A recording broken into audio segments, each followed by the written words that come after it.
사랑하는 성도 여러분, 저희들은 지금까지 주님께서 성전에서 중요한 성전에 관한 예언과 성전에서 일하는 그 종교 지도자들에 대한 어떤 화를, 7가지 화를, 경고를 말씀하시면서 하나님께서 엄한 어떤 경고의 말씀을 주셨던 것을 보게 됩니다.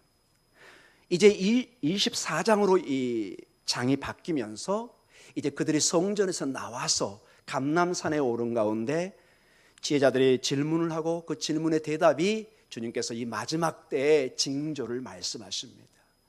저희들에게도 우리가 알지 못하는 미래를 알게 되고 미래를 예측하고 미래를 우리가 생각하는 것은 매우 중요한 일인 것을 우리가 알게 됩니다. 이 땅의 삶이 지금이 아니라 장차 어떤 일이 일어날 것인가, 수많은 방송이나 어떤 예언가들을 통해서 미래의 일들이 예언되고 점쳐지는 것을 보게 됩니다. 마지막 때 우리는 어떻게 준비해야 되겠습니까? 우리는 그 무엇보다도 하나님의 말씀을 통해서, 특별히 주님의 말씀을 통해서 우리가 얼마나 이 미래를 지혜롭고 하나님의 말씀 가운데 준비하고 예비해야 되는가를 다시 한번 도전의 시간을 갖기를 원합니다.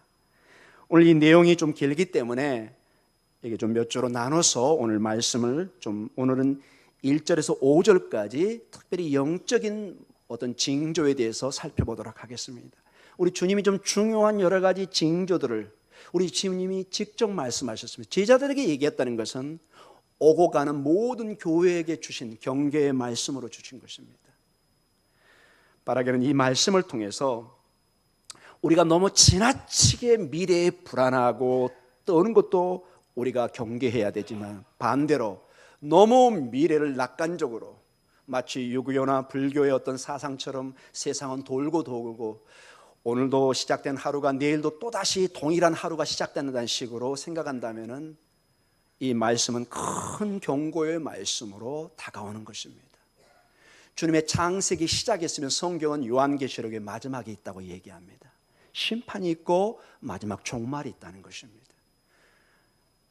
오늘 말씀을 통해서 특별히 이 마지막 때 어떤 일이 있을 것인가, 어떤 사인을 보면서 주님이 가까우실 날이 가까워왔구나 하는 것을 깨닫는 그런 시간이 되기를 간절히 기도합니다. 자, 오늘 1절과 2절부터 오늘 본문이 시작됩니다. 같이 1절과 2절을 읽어보도록 하겠습니다.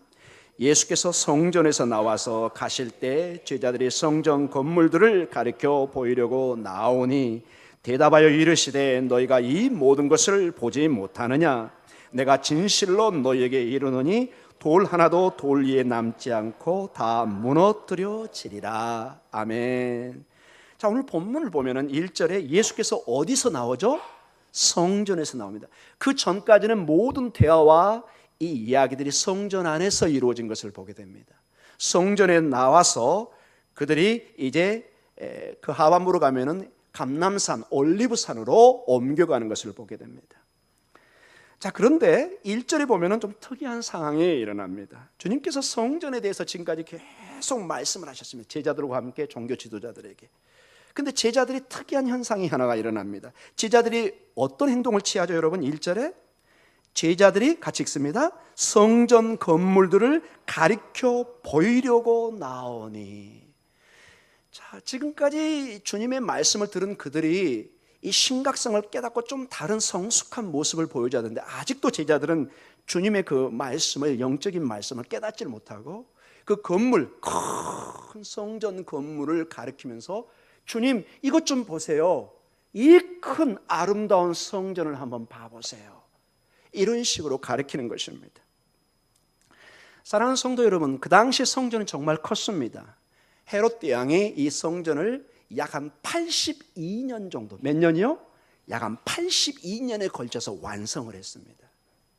물론 2000년 전이라 시간이 오래 걸렸겠구나 우리가 그렇게 생각할 수 있지만 80년이 넘는 동안 어떤 건물, 어떤 빌딩을 지었다는 것은 정말로 많은 수고와 여기에 동원된 사람이 거의 한 2만 명에 가까이 됩니다, 기록에 의하면.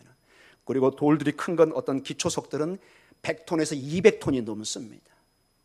큰 돌들 깔고 그 많은 수고를 통해서 성전이 지어졌는데 그 로마에 있는 그 역사가의 기록이나 요세프나 여러 기록들을 보면은 그 당시에 로마가 세계 중심이었는데 어떤 로마의 건물에 비해서도 이 성전이 낮지가 않는 가장 아름답고 화려하고 큰, 그래서 그 유대 문헌에 보면 이 성전을 보지 못하면, 예루살렘 성전을 보지 못하면 가장 아름다운 것을 보지 못했다 할 정도로 이렇게 유명한 건물이었습니다. 이 놀라운 건물에 제자들은 너무 심취해서 와, 이 건물. 그러나 지금까지 우리 주님은 몇 번에 걸쳐서 이 성전이 허물어져야 될 것을. 왜냐? 진정한 성전은 예수님 안에 있거든요. 먼저 우리는 예수님께서 앞장에서 보면은 성전에 들어갈 때 채찍을 들고 장사꾼을 쫓아내고 성전 청결 사건을 일으키는 걸 보게 됩니다. 이건 하나의 사인이었습니다. 주님이 성전을 허물 것을 이미 사인으로 보여준 것입니다. 그리고 성전에 들어가거나 나아갈 때 무화과 나무를 저주해서 이 성전에 하나님의 말씀을 떠나서 열매 없는 그 종교 지도자들과 성전에 하나님이 없이 그 제사 지내지는 그 분주한 모습에 저주하는 모습을 우리는 이미 접했습니다. 그리고 바로 우리는 저번 주와 그 저번 주에 성전과 예루살렘 그 도시에 사는 지도자들에 대한 7가지의 화를, 독사의 자식들아, 이런 식으로 큰 경고를 하는, 즉 주님께서는 강력하게 경고의 메시지를 보냈는데 이 제자들은 아직도 성전의 웅장함과 아름다움에 도취되어 있는 것을 보게 됩니다. 큰 영적인 우리에게 각성을 줍니다.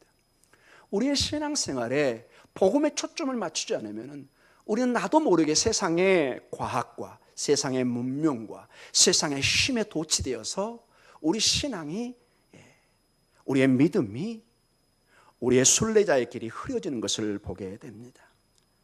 성도들은 이 땅에 사나 항상 순례자요 나그네인 것을 잊지 말아야 됩니다.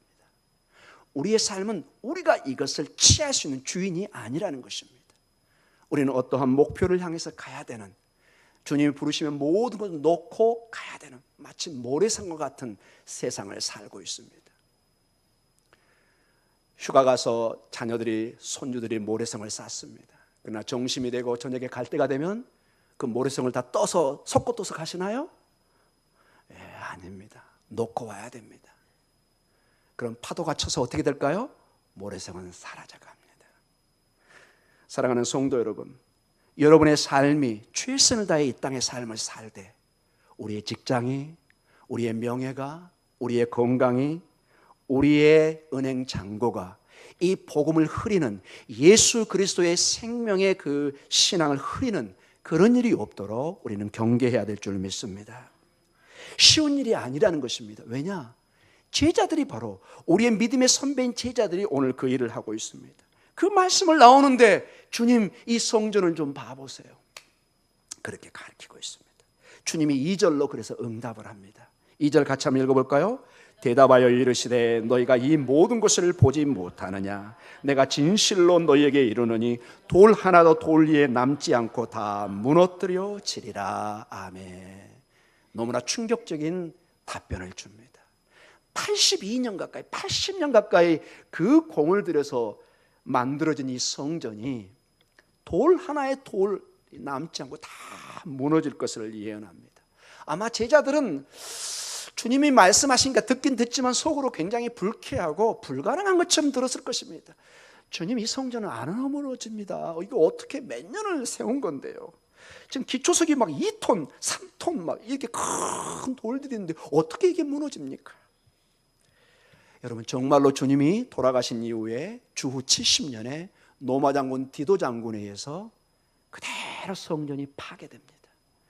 다 파괴되고 일부러 서쪽 웨스턴 월이라고 그러는데요, 서쪽 벽만 남겨놨습니다. 왜? 그것까지 허물어지면 흔적이 다 사라져버리니까.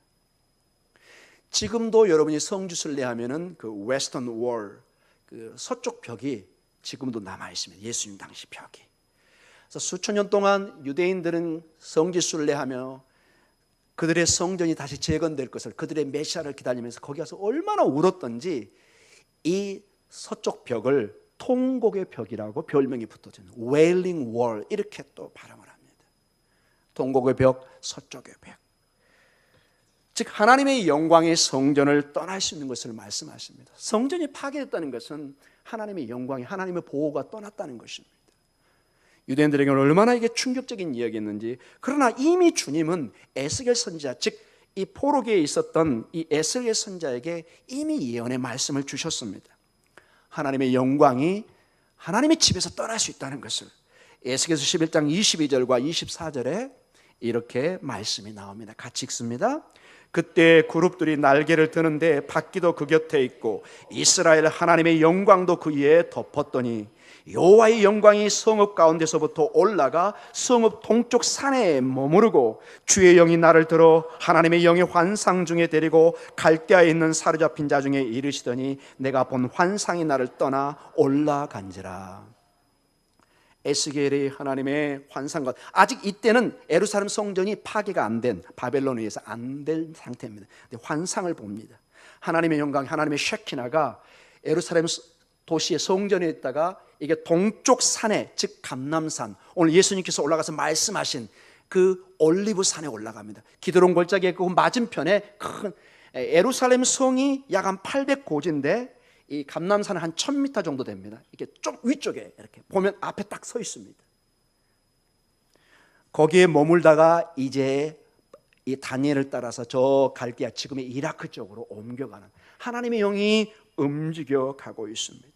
사랑하는 성도 여러분, 교회도 마찬가지입니다. 이 믿음의 공동체가 예수 그리스도의 복음이 빠져버리면 하나님의 영광이 있지 않습니다. 빈 껍질과 같습니다. 교회는 이 십자가의 복음 안에만 안식을, 그 기초를, 소망을 둬야 될 줄 믿습니다. 다른 건 다 부수적입니다. 마치 내 건강 잃어버리고 아무리 여러분 많은 걸 잡아도 소용이 없습니다. 내 몸이 죽어가는데 다른 게 무슨 소용이 있습니까? 여러분 수천억이 무슨 소용이 있습니까? 내가 아파서 죽어가는데 의미 없습니다. 사랑하는 성도 여러분, 교회는 복음밖에 없습니다. 복음이 하나님의 영광을 드러낼 줄 믿습니다. 계속해서 24장 3절로 말씀이 이어집니다. 같이 읽겠습니다. 예수께서 감람산 위에 앉으셨을 때 제자들이 조용히 와서 이르되 우리에게 이르소서 어느 때에 이런 일이 있겠사오며 또 주의 임하심과 세상 끝에는 무슨 징조가 있사오리까. 아멘. 자, 예수님께서 성전에 나와서 지금 어디로 옮겨간 거죠? 감람산에, 올리브산에 옮겨가 있습니다. 이건 굉장히 중요한 상징적 의미를 가지고 있습니다. 왜냐? 이 올리브산, 감람산은 하나님의 마지막 심판의 자리입니다. 어떤 자리라고요? 심판의 자리. 그 근거가 에스겔서 11장 23절에 나와 있습니다.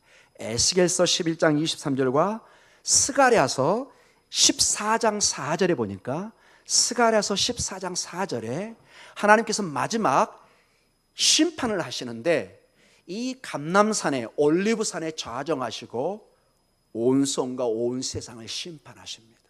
즉 주님께서 지금 이 감람산, 올리브산에 올라갔다는 것은 이제 마지막 일이, 심판이 시작되고 있다는 것을, 그 일을 지금 선포하고 있습니다. 굉장히 상징적 의미를 가지고 있습니다. 이 말씀을 전했던 이 예수님이 이제 심판주로, 2000년 전에는 구원주로 오셨지만 마지막 심판주로 이제 유대인들에게는 이 감람산의 상징주로 임재하시면서 하나님의 심판이 이루어지는 것을. 여러분, 예수님의 승천도 어디에서 이루어졌죠? 감람산 위에. 여러분이 지금 성주 순례하면 그 승천 장소가 이 모스크처럼 이렇게 건물이 되어 있습니다. 너희가 본대로 다시 오신다고 말씀하십니다. 여기 보면은 제자들이 조용히 와서 이렇게 얘기합니다. 즉 이 말씀이 제자들에게만 주어지는 것을 볼 수 있습니다. 즉 마태복음 보면 전체적인 흐름에는 크게 바깥에 있는 사람과 안에 있는 사람, 아웃사이더, 인사이더로 구분이 됩니다. 말씀을 듣는데 이 말씀을 받아들이는 인사이더, 주님 안에 있는 사람이 있는가 하면은 종교 지도자처럼 주님의 말씀을 거절하는 아웃사이더, 늘 구원 밖에 있는 사람들이 있습니다. 여기 보면은 조용히, privately, 조용히 나옵니다. 하나님의 정말로 중요한 이 마지막 때의 이 메시지가 이제 인사이드 제자들에게 주어지고 있는 것을 보게 됩니다. 사랑하는 성도님, 저는 이것을 이렇게 해석하고 싶습니다. 복음의 진리가 교회에서 선포될 줄 믿습니다. 이 복음의 진리가 여러분 세상에 선포되면 아무도 믿지 않습니다. 허무맹랑한 소리입니다. 여러분, 과학은 점점 발달되고 화성이나 어디 우주의 개척 어떤 로켓을 쏜다고 그러고 점점점 우리는 희망을 가지고 미래를 계획합니다. 로봇을 개발하고 전기차를 개발하고 각종 우리의 아이디어를 통해서 과학 만능 시대로 가고 있습니다. 거기에는 종말이라는 단어는 들어갈 수가 없습니다. 주님은 말씀하십니다. 때가 이르리라. 주님의 심판의 때가 있다고 말씀하십니다. 제자들이 조용히 와서 묻습니다. When? 어느 때에 이러한 일이 있을까요? 어느 때? 언제입니까? What? 무슨 징조가 있을까요? 어떻게 그게 마지막 때가 왔다는 것을 우리가 알 수 있을까요? 그 증거가 무엇일까요? 크게 이 두 가지로 묻습니다. 자, 그러면서 주님이 이제 오늘 4절에서 8절까지 크게 두 가지의 징조를 보입니다. 때와 큰 미혹이 있을 것과 환란이 있을 것을 얘기합니다. 큰 미혹은 영적인 환란입니다. 거짓 선생과 그들의 가르침이 교회 위에 평만하게 퍼질 것을 얘기합니다. 그게 4절과 5절이고 오늘 우리가 볼 본문입니다. 그리고 다음 주에 볼 6절과 8절에는 사회적 환란, 즉 전쟁들과 자연재해가 꽉 찰 것을 얘기합니다. 오늘은 먼저 이 영적인 환란, 거짓 선생과 그들의 가르침에 대해서 우리가 좀 살펴보도록 하겠습니다. 자, 우리 4절과 5절을 구체적으로 한번 보도록 하죠. 같이 읽습니다. 예수께서 대답하여 이르시되 너희가 사람의 미혹을 받지 않도록 주의하라. 많은 사람이 내 이름으로 와서 이르되 나는 그리스도라 하여 많은 사람을 미혹하리라. 아멘. 자, 4절의 핵심이 뭐냐? 이 마지막 때 큰 증거 중에 하나가 교회를 향한 경고입니다. 거짓 선생들을 주의하라는 것입니다. 거짓 선지자를. 바른 복음이 아니라 거짓, 참 진리를 거스르는 어떤 거짓 선생들, 미혹하는 영들이 있을 것을 말씀하십니다. 여기 보면은 주의하라 이렇게 나옵니다. 주의하라. 이 단어는 여러분 헬라어로 굉장히 중요한 의미를 가지고 있습니다. 원래 뜻이 뭐가 이렇게 지속적으로 행동을 강조하는 뜻을 가지고 있습니다. 주의하라는 것은 이 헬라 문법을 보면은 지속적인 행동을 강조해서 항상 조심하고 주의하라는 뜻을 가지고 있습니다. 이게 무슨 얘기냐? 이 거짓 선생의 미혹에 대해서 우리가 주의를 하는데 오늘 하고 그냥 내일 풀어놓은 것이 아니라 항상 우리 교회가 마지막 주님 오실 때까지 이 경계를 늦춰서는 안 된다는 것입니다. 마치 우리의 건강을 오늘만 지키면 되나요? 늘 건강을 조심해야 되죠. 우리가 오늘만 밥 먹고 마나요? 한 달 후에 드시나요? 안 되죠. 때가 되면 늘 식사를 해야 되는 것처럼 이 주의하라는 이 말에는 지속적인 행동을 강조합니다. 교회가 항상 깨어서 조심하고 주의하라는 것입니다. 왜냐? 이 마지막 때는 정말로 이 교회에 거짓 선생들이 포위하듯이 많은 거짓 선생들이 교회에 와서 아주 교묘하게 가장을 하고 우리에게 다가오기 때문에 늘 깨어서 그들의 말이 참 진리의 말씀인지 복음인지 아닌지를 늘 분별해서 우리가 깨달아야 된다는 것입니다. 사랑하는 성도 여러분, 우린 때로는 미래가 너무 알고 싶습니다. 여러분은 어떠신가요? 저만 그런가요? 여러분의 사업이 1년 후에 며칠 후에 어떻게 될지, 만약 주식 투자를 한다면 그 주식이 어떻게 될지 너무 궁금하잖아요. 여러분의 직장, 여러분의 사업, 우리의 미래, 우리는 본능적으로 이것을 궁금해하십니다. 그런데 성경은 얘기합니다. 미래는 전적으로 주님의 주관 속에 있습니다. 자, 이 미래에 너무 지나치게 우리가 관심을 갖다 보면은 현혹되기 시작합니다. 그래서 교회와 우리의 자세는 어떤 호기심에 미래를 점쳐보거나 미래를 알려고 하는 것에 힘쓰는 것이 아니라 오늘 본문을 통해서 보면은 꿋꿋이 나는 한 치 앞을 못 보지만 한 치 앞을 걸을 수도 없는 그런 미미한 존재이지만 우리 주 예수 그리스도 안에 나의 미래는 완전히 보장되어 있고 반드시 승리하려는 그 믿음 속에 우리는 걸어가는 것입니다. 비록 내 길이 나그네의 길이고 순례자의 길이지만 이 요정 끝에는 우리 주님이 반드시 동행하시고 반드시 선한 길로 합력하여 선을 이루실 것을 믿고 나아가는 것입니다. 내가 미래를 걱정한다고 내 미래가 바뀌는 것이 아니라 마치 내가 미래에 내가 죽을 것을 압니다. 바꿀 수 있나요? 우리는 그런 고난도 능력도 없습니다. 우리 미래는 주님께 맡기는 길밖에 없는 것입니다. 주님께서 책임져 주실 것을 믿고 나아가는 것입니다. 이것이 가장 중요한 미래의 준비 상황 중에 하나라는 것입니다. 누구누구의 예언이 있다더라, 어디에 기적이 있다더라, 큰일 난다는 것입니다. 기적이나 예언이 나쁘다는 건 아닙니다. 그러나 거기에는 굉장한 현혹의 유혹의 위험이 있다는 것입니다. 그래서 어떤 학자들은 이러한 이 구절을 이렇게 해석하는 걸 제가 보았습니다. 하나님께서 우리에게 요구하는 것은 어떤 미래를 예언하는 예언자를 원하는 것이 아니라 오늘도 예수님 안에 굳건히 서 있는 참된 믿음의 신앙인을 요구한다. 오늘 참되게 주님 앞에 서 있으면 미래가 보장되어 있는 것입니다. 아멘. 오늘 내가 주님 안에 있으면 미래의 주인이신 알파와 오메가 되신 주님이 나를 지켜주시는 것입니다. 그러나 오늘 내가 믿음에 서 있지 않고 이쪽으로 쏠리고 이쪽으로 쏠리고 항상 방황하는 인생을 살게 됩니다. 어떻게 방황하느냐? 오늘 여기 4절에 어떤 단어가 나오죠? 미혹이라는 단어가 나옵니다. 따라해볼까요? 미혹. 이 미혹이란 말이 이 헬라 원뜻이 어떤 떠도는 물체란 뜻입니다. 방황하는 물체, 정착하지 않고 움직입니다. 마치 유성이나 행성처럼. 그래서 여러분 이 단어가 플래넷이라는 단어인데 여기서 바로 그 유명한 플래넷이라는 단어가 나와서 행성, 유성 떠도는 거 이렇게 쭉 돌잖아요. 즉 예수 그리스도의 믿음 안에 서 있지 않고 항상 방황합니다. 오늘 여기에 은사가 있다면 이쪽으로 교회로 갑니다. 또 저 여의도로 갔다가 저 어디로 갔다가 지방으로 갔다가 그것만 쫓아다닙니다. 평생을, 심지어는 계룡산까지 쫓아갑니다. 때로는 이 용왕산에 쫓아가는 사람도 가끔 봤습니다.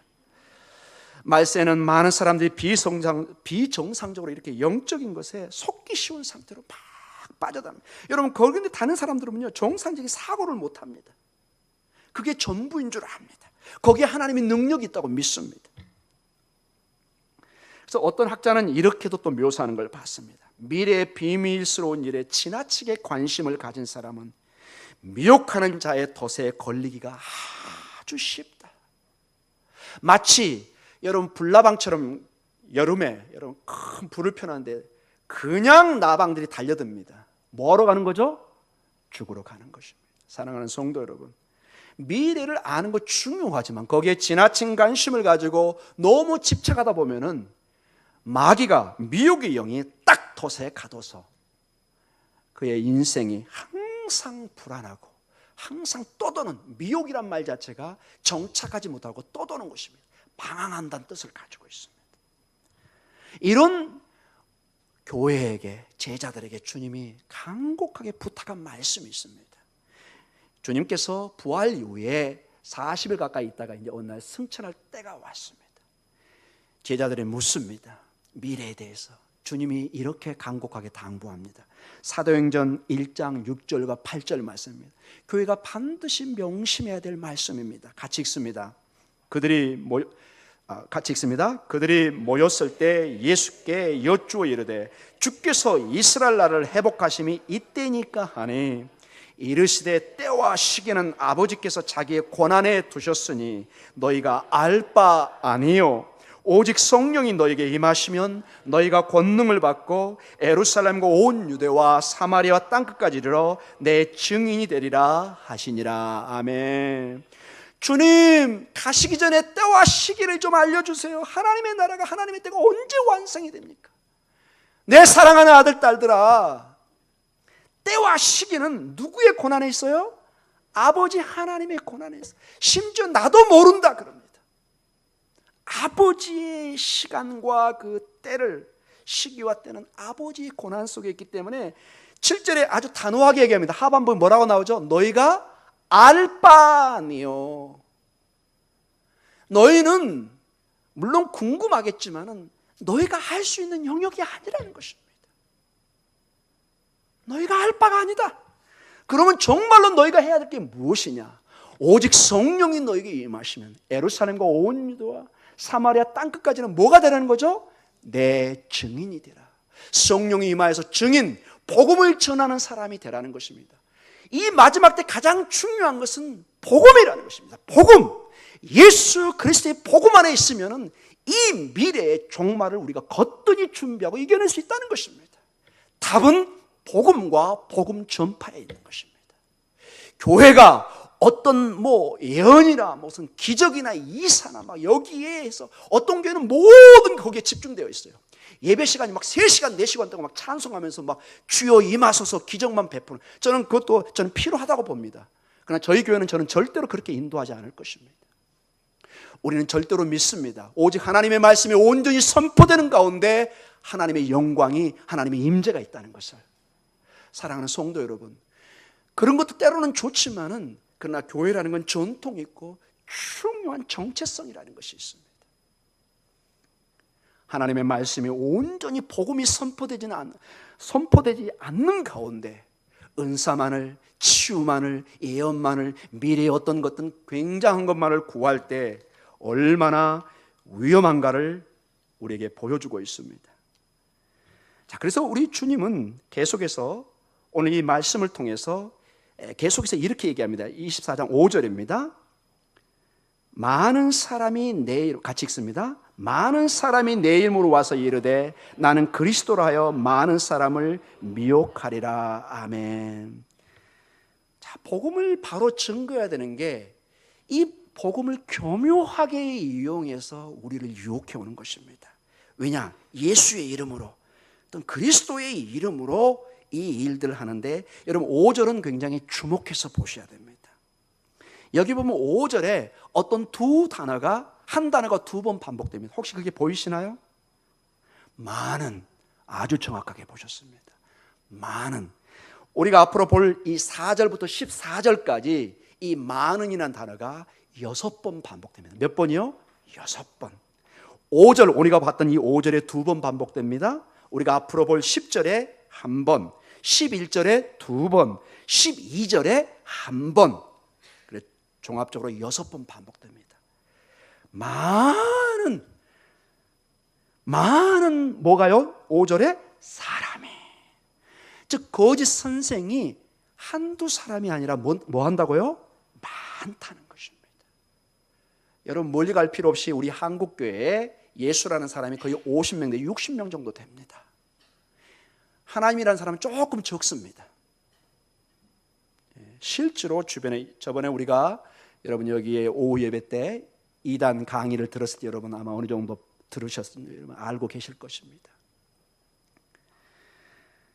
자, 많은 거짓 선생이 한두 명이 아니라 많은 거짓 선생이 종말에 나타납니다.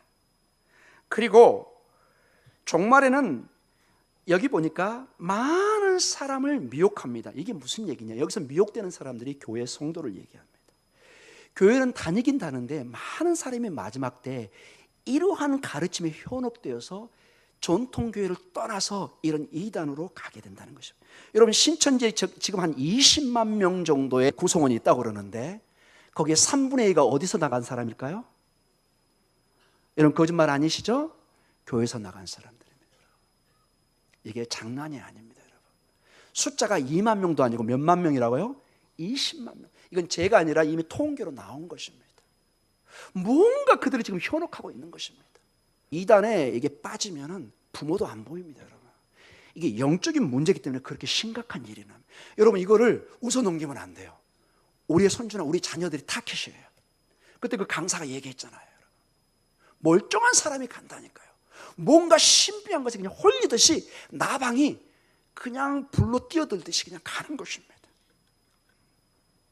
이들에게는, 이 거짓 선생들에게는 두 가지 큰 특징이 나타납니다. 먼저 많은 사람이 누구 이름으로 오죠? 내 이름이 누구예요? 예수님의 이름으로. 여러분, 이단자를 봐보세요. 하나같이 본인들은 하나님의 일을 한다고 얘기합니다. 하나같이 본인의 교회는 하나님의 영광을 돌린다고 합니다. 하나같이. 심지어 그 교회의 이름을 대한예수교회 장로회 막 이런 식으로 이름을 붙입니다. 여러분 놀라셨죠? 별로 놀라시진 않네요. 예, 막 우리의 이름을 따갑니다. 그리고 더 중요한 게 이르되 나는 뭐라고도 얘기하죠? 나는 그리스도다. 이 두 가지 큰 점으로 그들이 이렇게 나타나서 유혹하는 것을 보게 됩니다. 심지어는 내가 그리스도다 이런 말을 안 하더라도 그 사람들의 특징은 뭐라고 얘기하냐? 나는 하나님 또는 그리스도의 특별한 사명을 가진 대사다 이렇게 얘기합니다. 그리스도가, 예수 그리스도가 나를 통해서 역사하고 있다 이런 식으로 주장을 합니다. 그리고 가장 중요한 게 그들은 그들만이 하나님의 말씀을 해석할 권한을 가지고 있다고 얘기합니다. 그들이 하나님의 비밀을 간직하고 있다고 생각합니다. 이게 예수님 당시에, 사도 바울 당시에 가장 큰 이단이었던 영지주의의 대표적인 부분. 영지주의라는 게, 이 그노시즘이라는 게 빛된 지식을 가진 자라는 뜻입니다. 자기들만이 빛의 진리를 가지고 있다는 것입니다. 그노시스, 지식이란 뜻입니다. 영지주의. 지금도 이단들이 그 특징을 가지고 있습니다. 그 다음에 중요한 특징이 뭐냐? 그들은 큰 표적과 기사, 우리 주님이 정면으로 이걸 경고를 하고 있습니다. 우리가 앞으로 볼 내용입니다. 마태복음 24장 24절입니다. 같이 읽습니다. 거짓 그리스도들과 거짓 선자들이 일어나 큰 표적과 기사를 보여 할 수만 있으면 택하신 자들을 미혹하리라. 그들이 우리를 미혹하는데 가장 큰 증거 중에 하나가 큰 기적과 표적, 큰 사인을 보여줍니다. 막 하늘에서 때로는 막 불이 내려오는 것 같습니다. 막 몸이 찌릿찌릿하다고 그럽니다, 여러분. 기도하는데 저는 막 밋밋하고 방언도 안 나오는데 막 손만 대는데 막 다다다다다 막 이렇게 막 방언도 나오고. 여러분, 제가 방언 안 보는데 비판하는 건 아닙니다. 그러나 그런 것들이 막 기적과 이적이 모든 복음을 앞서서, 그리고 그 목사님은 거의 뭐 제사장처럼 서 있어서 목사님이 손을 얹으면 막 하나님의 축복이 내리는 것처럼 굉장히 위험합니다. 굉장히 위험합니다. 주님이 경계를 하고 있습니다. 그런 표적과 기사가 다 나쁜 건 아닌데 이 말세에는 굉장히 위험한 도구로 사용될 수 있다는 분명한 경고가 오늘 우리에게 말씀하고 있습니다. 자, 우리가 경계해야 되는 것이, 여러분, 그래서 만이란 단어가 있었죠.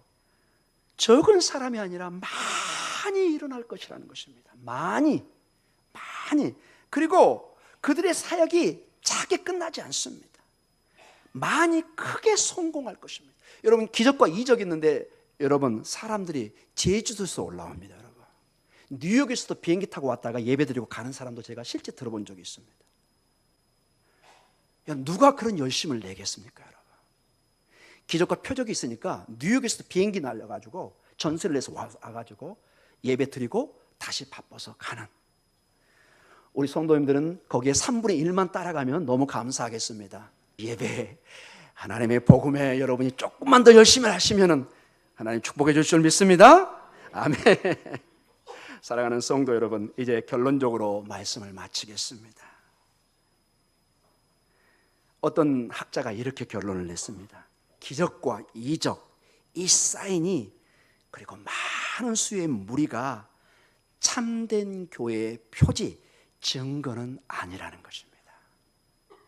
이 말을 이해하시겠습니까? 교회가 기적이 있고 큰 사인이 있고 막 사람들이 그래서 막 몰리는 것이, 부흥하는 것이 교회의 참된 표지, 증거는 아니라는 것입니다. 이렇게도 얘기했습니다. 많음이 크게 부흥하는 것이 진리를 의미하지는 않는다, 이렇게 해석을 해놨습니다. 이것이 부흥하지 못하는 것을 어떤 익스큐즈, 변명하는 것은 아니지만은, 그러나 많음이 기적과 표적만을 추구하는 그런 삶 속에 위험이 더 훨씬 많고, 이것이 참된 교회를 가르쳐주지는 않는다는 것입니다. 많음이 진리를 보증하는 것은 아니라는 것입니다. 오직 진리는 십자가의 복음 속에만 있는 줄 믿습니다. 사랑하는 성도 여러분, 대부분의 우리의 삶은 여러분과 저는 우리의 평범한 삶은 너무나 가볍게 생각하십니다. 지금 여기 성가대에 앉아있고 오늘 특별히 성가대 너무 아름다웠습니다. 감기 걸리면 그렇게 못하십니다. 우리 성도님들 너무나 여러분 이렇게 건강하게 앉아있는 거, 아름다운 목소리를 낼 수 있는 것, 이게 얼마나 은혜고 하나님의 기적이고 감사라는 것을 잘 깨닫지 못합니다. 내 남편이, 내 사랑하는 아내가, 내 자식이 건강하게 옆에 앉아있는 게 이게 기적이라는 것을 잘 모릅니다. 막 하늘에서 불이 떨어져야 그것만 기적으로 생각합니다. 주님은 말씀하십니다. 하나님의 축복이, 기적이 바로 옆에 내 안에 있다는 걸. 내가 지금 주님의 복음 안에 감사하고 그 생명의 주님을 고백하고 예배할 수 있는 것, 이게 여러분 기적 아닌가요? 아멘. 여러분, 행복은 멀리 있지 않습니다. 바로 앞에 나가면 그 마당의 꽃을 보면서 아름다움을 느끼고 감사할 수 있는 것, 이게 바로 기적입니다. 가장 중요한 것은 여러분 한 사람 한 사람은 다 하나님의 형상입니다. 여러분 그거 생각해 보셨나요?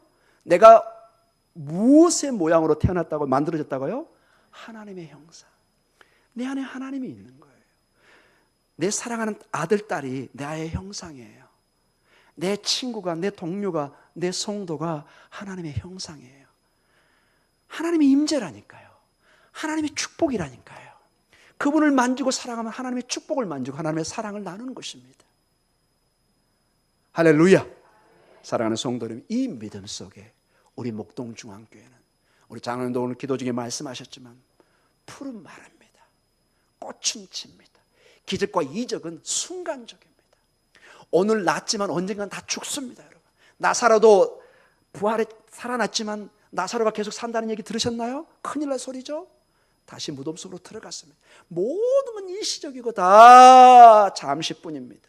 하나님의 말씀만이 영원히 설 줄 믿습니다. 복음만이 서 있는 것입니다. 이 복음에 그리스도와 함께할 때 우리는 영생을 논할 수 있는 것입니다. 영원한 축복은, 영원한 생명은 이 복음 예수 그리스도와 함께할 때 이게 가능한 것이고, 요한복음 15장 5절에 너희는 그래서 나를 떠나서 아무것도 할 수 없다고 주님은 말씀하십니다. 주님 앞에 나와서는 예배하고 모든 것이 이 생명의 주님을 예배하는 가운데 하나님의 축복을, 하나님의 소망을 바라고 믿음으로 승리해가는 여러분의 삶이 될 줄 믿습니다. 우리 기도하겠습니다.